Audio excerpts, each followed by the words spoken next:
familiares. Alcohol, por reflujo. El alcohol per se, si yo tengo neumonía aspirativa por alcohol, puedo producir neumonitis química. ¿No? Si tendría que aspirarme cada día, ¿no? Cada fin de semana, como ustedes.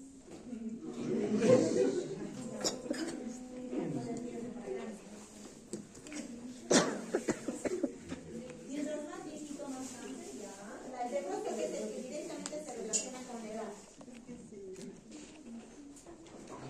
Químicos. Otras sustancias químicas que no faltando. Ya tienen familiares, ya dijeron, otro más. Ahora el ejemplo. El asbesto. El gasitero directamente relacionado a el de la fibra de vidrio. ¿Qué más? Sí, radiación, la radioterapia también. ¿Qué virus? De hecho, el VIH no produce sarcoma de Kaposi, ¿no? Y entonces hay algunos virus de infección crónica que producen una mutación, ¿cierto? ¿Qué otro factor de riesgo? Claro, en el adenocarcinoma de las cicatrices, de las bronquiolitis, de inflamación crónica del papiloma, es un tumor benigno, pero que puede tener poco riesgo de malignidad, ¿cierto? ¿Qué tengo que valorar en cáncer? Yo ya soy un trabajador del asbesto, tos crónico, síndrome consultivo, hemoptisis, baja de peso. ¿Qué me vas a pedir? Lavado. Ya, antes de la ¿cómo vas a hacer la broncoloscopia si no tienes radiografía ahí? Tomografía. Si yo pienso en cáncer, con contraste es mejor, para valorar el TNM una vez, ¿cierto? ¿Qué más me vas a pedir? Biopsia. Ya, biopsia. ¿Qué más? Tengo nódulos pulmonares múltiples en mis pulmones.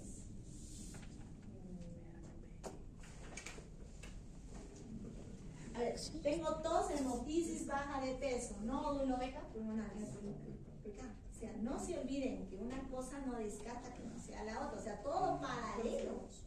Por eso nosotros ponemos con 2 TK negativos, recién lo mandamos a la bronco, ¿no es cierto? ¿Qué más? ¿Dónde sigo yo, Ana?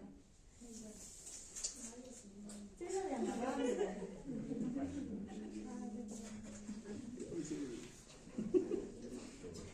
¿Qué más? ¿Qué más le van a pedir? Cultivo, BCAT, gran hemograma, hongos, todo. ¿Qué más si quiero sospechar cáncer? Ya lo habíamos dicho en nódulos. Como valor predictivo negativo alto. El PET scan. El PET scan es una tomografía con un contraste especial y nos va a dar nódulos calientes o nódulos fríos múltiples, ¿no es cierto? Para ver si hay metástasis a distancia. ¿Qué más en cáncer? ¿Qué más es importante en cáncer? Un estadiaje.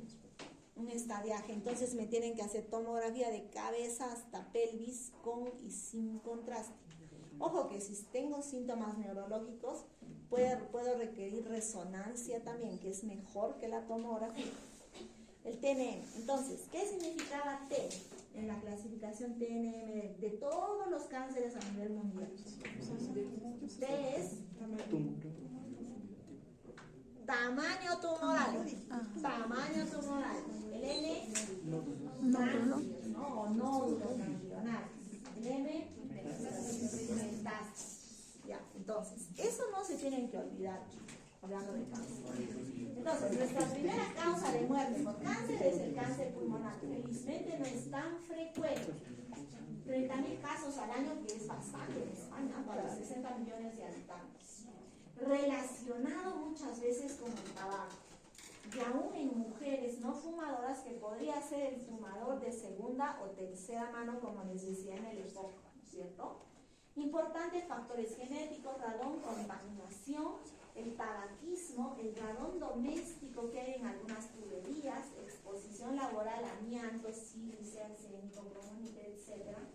EPOC y fibrosis pulmonar, historia familiar de cáncer. ¿Qué es importante en cáncer? Tenemos 4 grupos importantes. El adenocarcinoma hoy por hoy es el más frecuente, el de células escamosas o de epidermoide en segundo lugar, el de células grandes y de células pequeñas. La gran clasificación de cáncer es tumor de células pequeñas y estos 3, tumor de células no pequeñas. El tumor más maligno y de alta mortalidad que no tiene TNM, no tiene quimio ni radio específica es el tumor de células pequeñas. De alta mortalidad. Creo que hay más probable mujeres que no han tomado nunca, ¿sí? ¿El de células pequeñas? Sí, tienen características especiales, ¿no? Características especiales el de células pequeñas, que generalmente es en algunos pacientes que tienen factores de riesgo identificados. Por ejemplo, el genético, ¿no? Es de alta transmisibilidad. Si mi mamá tiene cáncer de células pequeñas, yo desde los 40 o 45 años tengo que hacer tomografía serial como hija, ¿no? Entonces, ahí lo vamos a ver con pequeños detalles. ¿Qué más es importante en cáncer?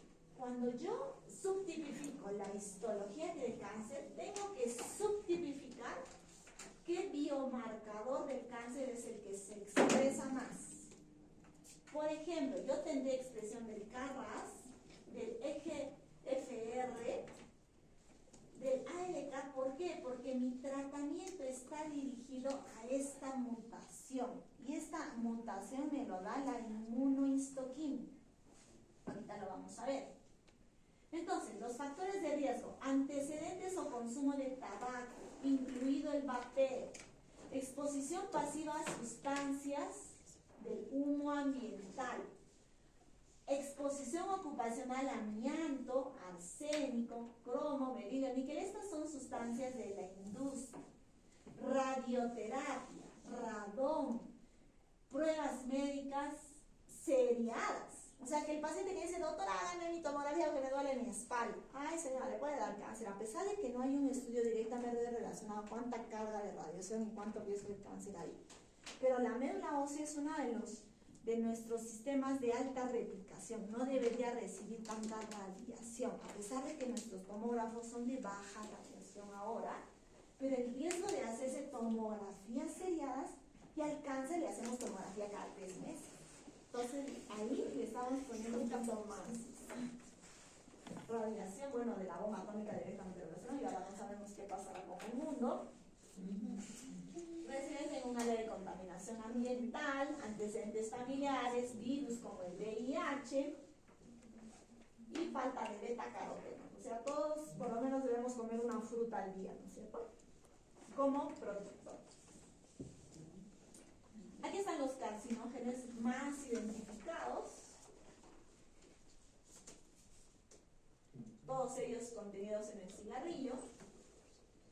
Nuestros factores genéticos para cáncer: factores de crecimiento, la alteración en las translocaciones, activación de los oncogenes, inactivación de los genes supresores del cáncer y cambios epigenéticos.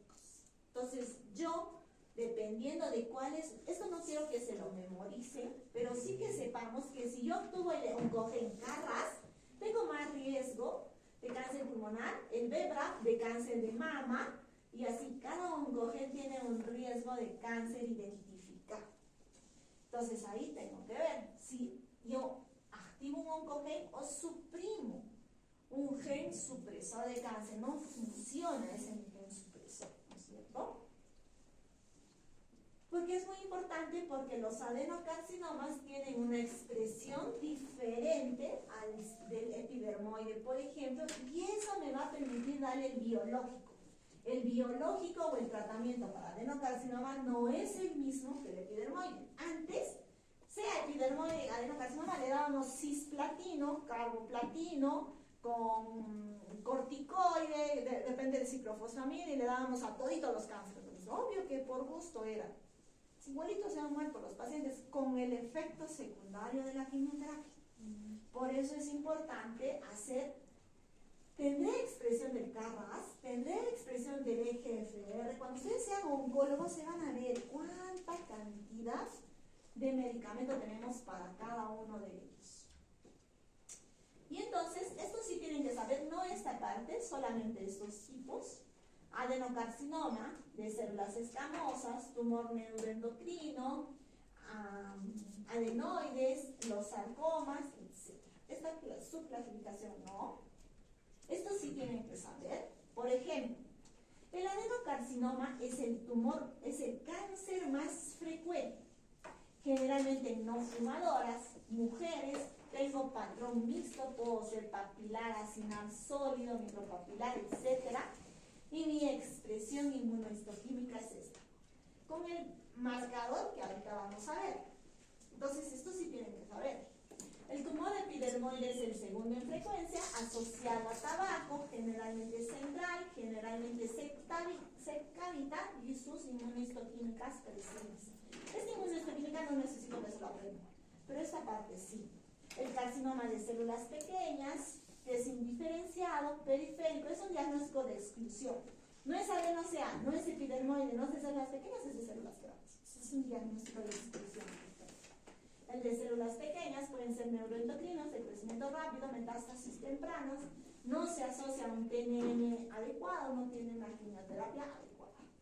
Los síntomas de todo paciente de cáncer: tos, disnea, hemoptisis, dolor, neumonías recurrentes, respiraciones cortas, desórdenes en la respiración, etc. Y ya puedo tener síndrome de la cava superior o síndrome de Horner, asociado a síntomas multisistémicos, a veces carcinoides, de presentación neuroendocrina, que no sabemos la causa.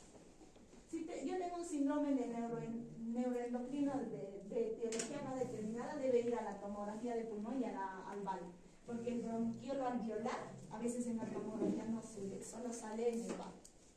A todo paciente le voy a hacer radiografía, tomografía, broncoscopía, biopsia, estudio de pared, puedo hacerle biopsia transtorácica, criobiopsias, evaluaciones del esputo, para evaluar nódulos, tomografía con contraste, puedo hacerle una mediastinoscopía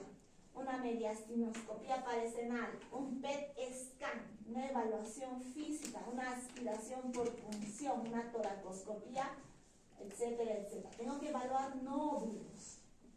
Y tengo que evaluar a distancia. Tengo que evaluar si hay metástasis a otro órgano, como ustedes están en la tomografía. Esto, chicos, quiero que lo lean y lo aprendan. Esto es para conocimiento de ustedes. Que lo aprendan en este cuadrito. Todo lo que está acá, quiero que aprendan este cuadrito. Este es mi resumen de cáncer. Con el primer cuadrito que hemos visto, que es muy parecido a esto, que sí lo tienen que aprender. Es este de acá. ¿Cómo es el tumor epidermoide? ¿Cómo es el adenocarcinoma? Miren, aquí están representados.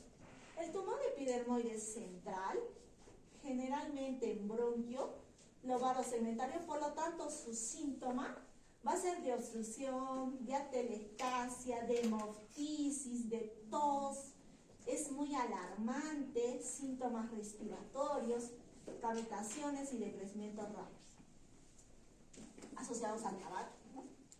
El adenocarcinoma es de crecimiento más lento, periférico, usualmente solitario. Ya habíamos visto que empieza como vidrio despulido subsólido, como vidrio despulido y mixto, crecimiento lento, se cavita menos, generalmente en no fumadoras, pero todo se asocia, ¿puedo ser fumador también? Sí, ¿no? No es excluyente. El microcítico, cuando lo diagnosticamos, generalmente ya es un cáncer avanzado. Es de crecimiento rápido, anárquico, miles de células. Generalmente es central, tiene nódulos neurosecretores, entonces tiene presentaciones paraneoplásicas. De mal pronóstico, ese es el de peor pronóstico. Metástasis a distancias. El de células grandes, ya les habíamos dicho que era un diagnóstico de exclusión, lesiones periféricas grandes, de crecimiento extremadamente rápido, ¿no? Esto necesito que aprendan. Luego necesito que aprendan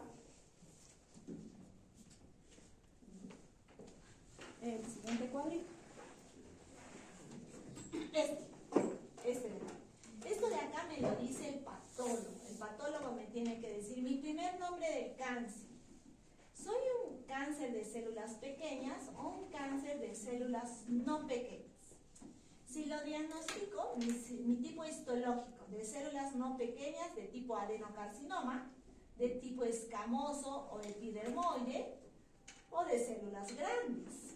Además, tengo que ver qué expresión inmunohistoquímica tiene. La inmunohistoquímica me va a permitir a mí darle, como les decía, un mejor tratamiento dirigido.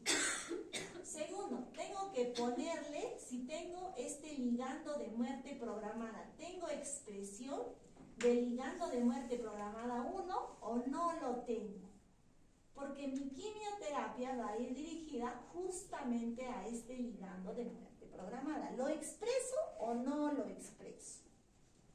Y segundo, tengo que ver si tengo la mutación del KRAS, del ME, de la LK, del EGFR, etc.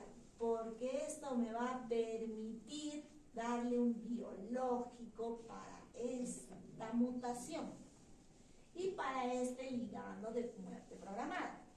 Si el patólogo o la muestra no alcanza, tengo que darle más. Entonces hay algunas biopsias líquidas que se hacen en sangre que me pueden dar estas mutaciones o este ligando. No todos los casos, no todos los pacientes pesan. A veces necesitamos más tejido. La inmunohistoquímica me permite realizar una mejor clasificación del cáncer pulmonar y diferenciar los distintos subtipos. Si yo tengo adeno-CA, ¿será primario pulmonar o secundario a metástasis prostática, metástasis de estómago, un adeno-CA de mama que ha hecho metástasis a pulmón? No lo sabemos. La inmunohistoquímica me va a permitir saber si es un adenocarcinoma primario pulmón o metastásico. Tampoco no quiero que se aprendan esto, pero sí necesito que sepan este igualito.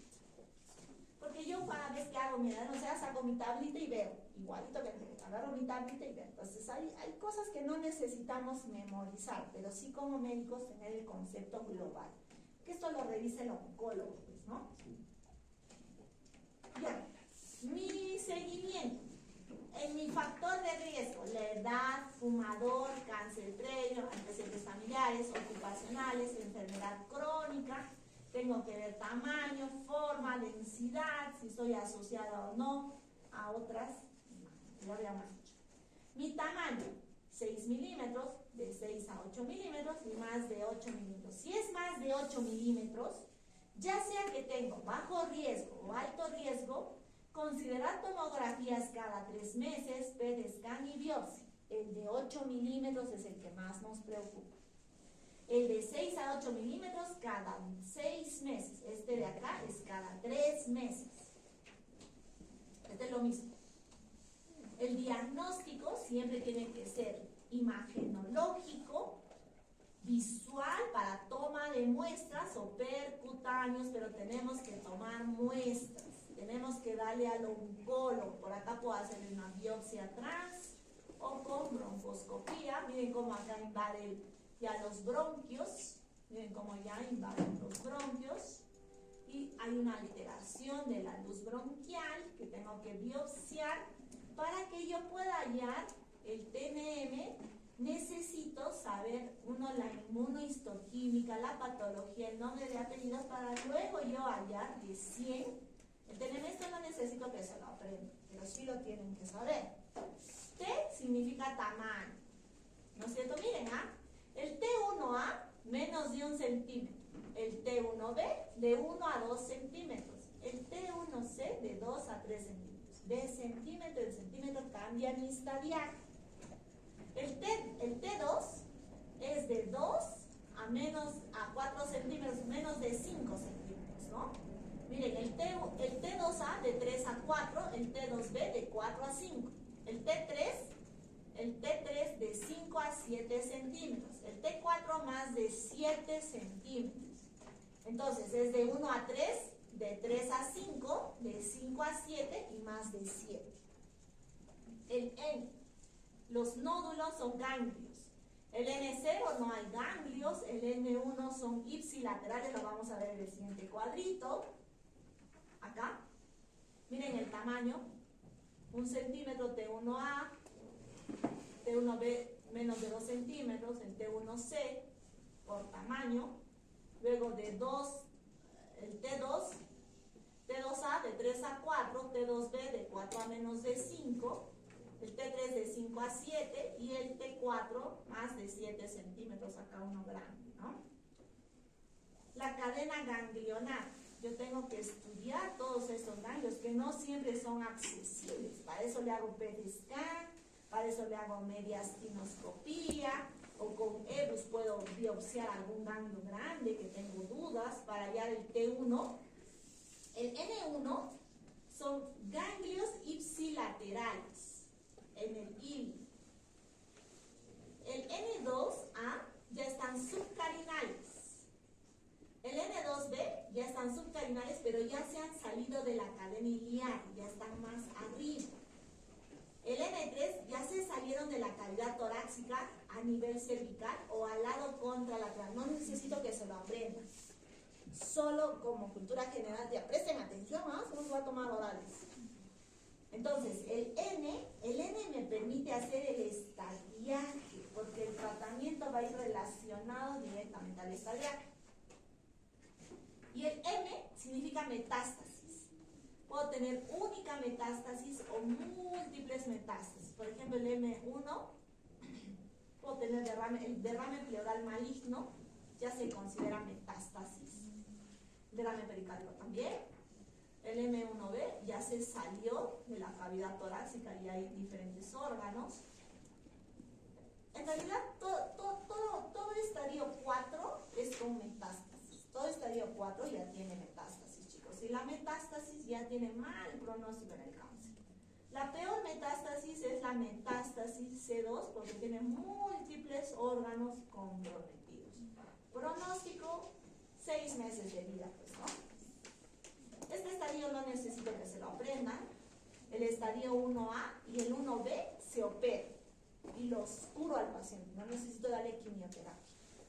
Pero desde el 2, desde el estadio 2, lo opero y le doy quimioterapia adyuvante porque ya tengo ganglios. Lo opero. El estadio 3, lo opero, le doy quimio y le doy radio. El estadio 4, tratamiento paliativo. Si le duele mucho, puedo darle radioterapia, quimioterapia, pero solamente tratamiento paliativo. Siguiente. Esto no necesito que aprendan. Esto es sí. Entonces, cuando yo tengo mutaciones, le voy a dar el biológico dirigido para esa mutación. Y aquí está su nombre. Quimioterapia combinada con anticuerpos monoclonales. Terapia de mantenimiento después de la quimioterapia de primera línea.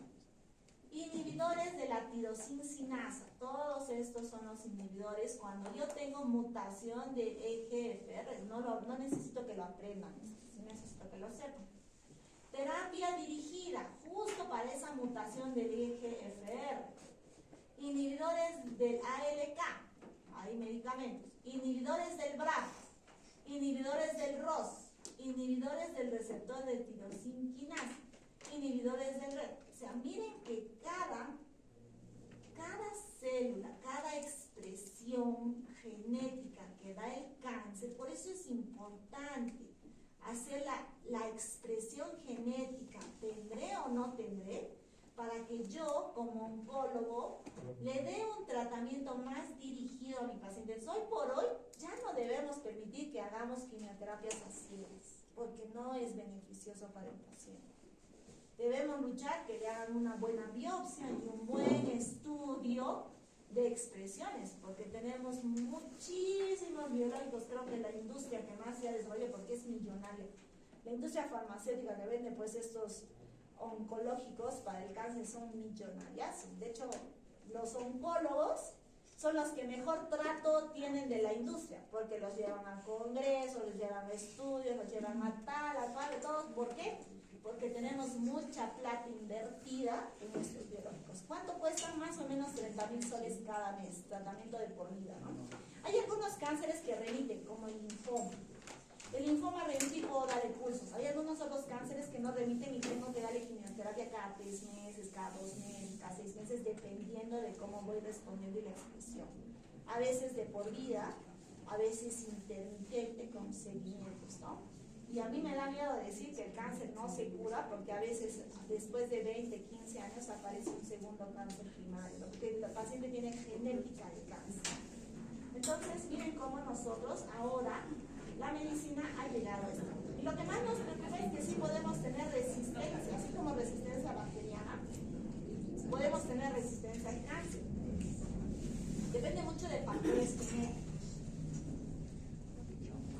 la resistencia adquirida, y lo más importante es la calidad de vida que nosotros podamos tener en el tipo de alimentación que impacta en el cáncer que vamos a tener.